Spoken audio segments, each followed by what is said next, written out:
Got something new for you guys. This time we have two Deez. Deez no.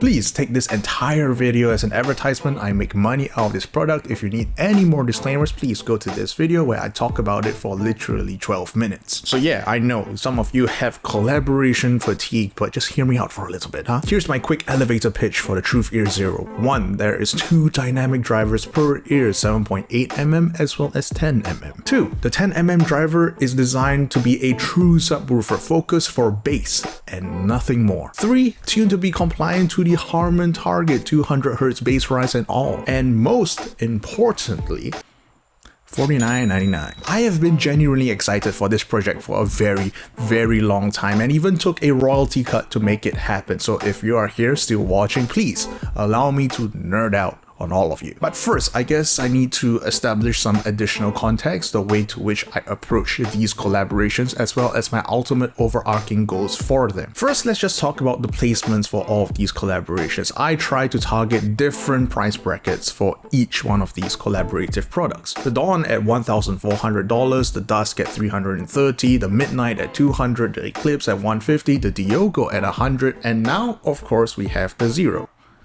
at $50. My collabs are strategically spaced out in a way that they don't compete with each other unless you insist that they do, in which case I am very flattered that you think that my $50 IEM somehow competes with $300 ones. So to answer one part of the question, why another collab? Well, it's because the Zero now occupies a price bracket that I've never touched before. But hitting the $50 price bracket is only partly the reason why the Zero exists. After all, it would be the simplest thing in the world to just take a random IEM off the shelf and just slap my name on it, right? No.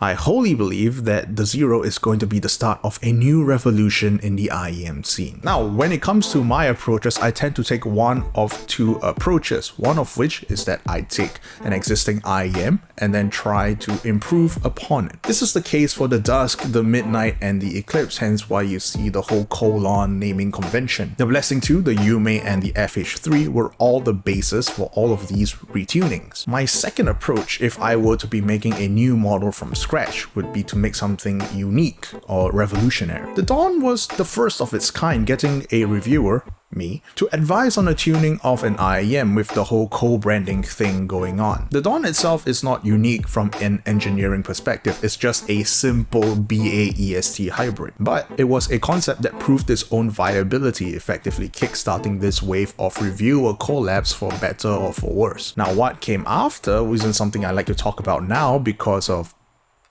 stuff. But yes, the KZ-CRN, aka the ZX Pro, is another proof of concept to show that KZ can make another IEM that isn't just another generic V-shape and do it fairly well. Unfortunately, now I'm distancing myself from them because of some drama, but if you're really curious, well, the story is in a link in the description down below. Now, more recently, or too recently according to some of you, we have the Diogo, which is revolutionary for the simple fact that it is the cheapest 14mm plus planar IEM that is also tuned relatively neutral instead of a hard V-shape. It still is as of this video, but given how fast the Chi-Fi market moves, statements like that get outdated very quickly. And now we have the Zero. I know what you're thinking. What's so unique about the Zero? There are so many other IEMs out there with more than one dynamic driver. No. Not like this one. Most of the time, whenever you see a dual DD-IEM, it is configured in what we call a crossoverless setup. That is to say, both of the drivers are wired in parallel and both of them are playing the full range of frequencies at the same time. Now, it's not an inherently bad thing, but it's also done to death and also always not implemented well, which is why you see multi-DD IEMs are not really popular at this day and age. This is also especially common in setups that use what is known as an isobaric configuration, aka a push-pull setup. This is where when both drivers are arranged facing each other in a chamber and wired inverse of one another, so that when one pushes, the other one pulls. But because of the way that this works, in an isobaric configuration, both drivers should be identical, so it's no different from a standard dual full range setup. Now, in rare cases, and by rare I mean like 3 or 4 models off the top of my head, there are definitely IEMs out there that uses multiple DDs with proper crossovers, but in every single one of these cases, the woofer is crossovered relatively high. So in some cases, you have the woofer that's playing a very wide range of frequencies, for instance from 20 Hz all the way to like 2000 Hz, and in these cases, it is literally incorrect to call them a subwoofer. Or sometimes it's just straight up marketing falsehoods. There are some IEMs out there that clearly uses a single driver, but because the dynamic driver probably has 2 magnets or maybe even 2 diaphragms, that the company feels that it's justified to call it a dual DD setup when it absolutely isn't. As you can tell, I am doing my very bestest not to state specific models because of conflict of interest, but I'm sure that if you do a quick Google search, you could get some halfway decent results. I'll go to my ranking list and sort by driver type. Alright, so back on topic. What exactly makes the Zero so special? Well, even just looking at the frequency response, you can already kind of see it. That flat mid-range response into that hard bass shelf at 200 Hz.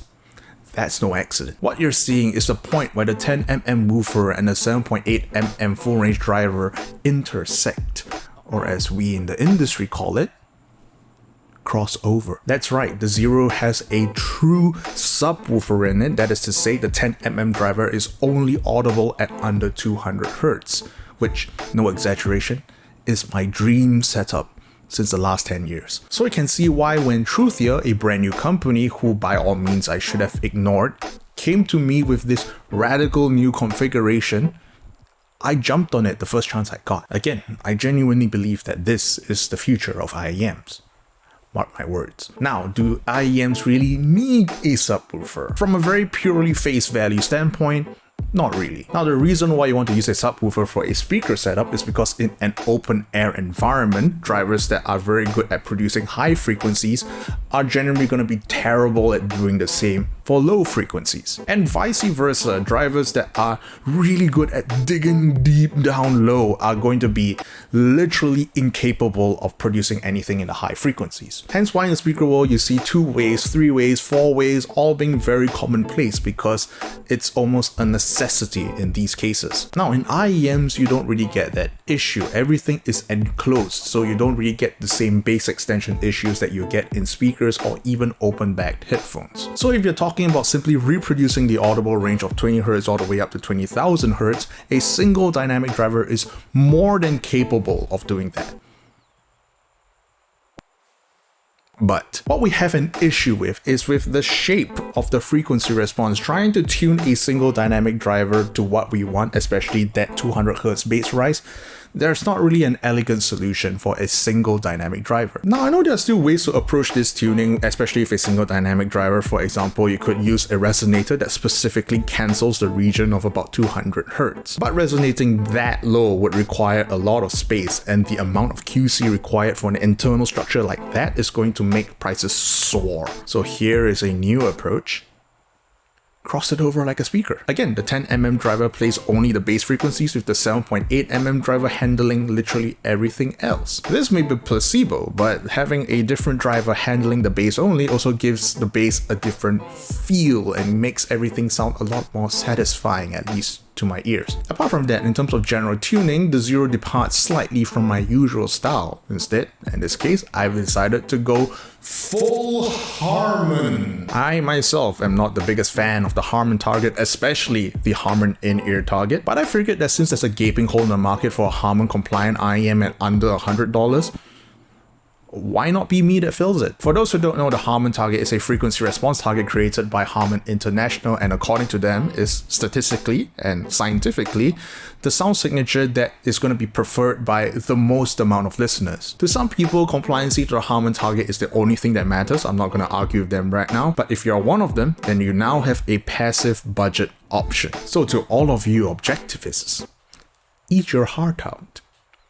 Harman at $50. Now, to address the elephant in the room, I know that Truthear is a brand new company. They have zero reputation, zero history, and zero reason to fully trust them.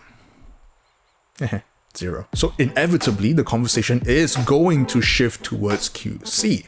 So allow me right now to at least alleviate some of your concerns. The 0 is manufactured by Gears, a 3D printing manufacturer who's also involved in the manufacture of the Blessing 2, the Blessing 2 Dusk, the Variations, and of course Fio's own FA line of 3D printed IEMs. So it's not as if the 0 has zero pedigree behind it, so even the knowledge that is being manufactured by Gears is giving me a lot more confidence in its product consistency. After all, they manufactured the Dusk. That's all the assurance I need. But yes, I know, it's not enough. That's why I got a trusted representative to send over 10 random units off of the production line and send it directly to me for QC testing. Here are the test results, very consistent, all within tolerance, especially for the 50 USD MSRP, and all of this data is all available on my graph comparison tool and even on my graph database. I hope that this is enough for all of you, because genuinely I am trying my best here. I wish that I could just fly over to China and supervise everything, but unfortunately we're still kind of in the middle of a pandemic here. But again, I trust them. And with all that said and done, please enjoy the Truthear 0. Be not surprised when more brands start coming out with true subwoofer multi-DD IEMs, because like I said, I do believe that this is revolutionary. So why not try and be part of the revolution? See you all next week, alright? And don't die. Fuck off.